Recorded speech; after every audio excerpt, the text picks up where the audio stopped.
আজকে মিষ্টির ভাই বোন মানে মামার এক ছেলে এক মেয়ে হয়েছে জমজ। ওদের আজকে চুল কাটবে, নখ কাটবে, তাই নাপিত এসেছে। তো ওর মাম্মাম তো দুজনকে একসাথে কোলেই নিতে পারছে না, কিন্তু অন্য কেউ ধরার মতো নেই, দুজনকে একসাথে কোলে নিয়ে বসেছে। নাপিত চলে এসেছে, ওর মাম্মামের নখ কেটে দিচ্ছে। এত ছোট ওরা, ওদের তো আর নখ কাটা যাবে না, শুধু একটু। দুজনই দেখো কেমনভাবে আছে, দুজনকে ধরতে পারছে না একবারে। আর এদিকে মিষ্টি মাত্র ভীষণ খুশি ওদেরকে একসাথে দেখে।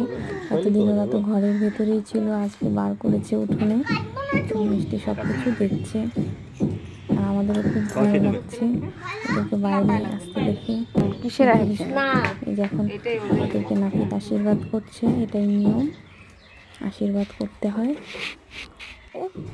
মিষ্টি দাঁড়িয়ে দাঁড়িয়ে সব দেখছে ওর মামার সাথে, ও তো এগুলো দেখতে ভীষণ ভালোবাসে।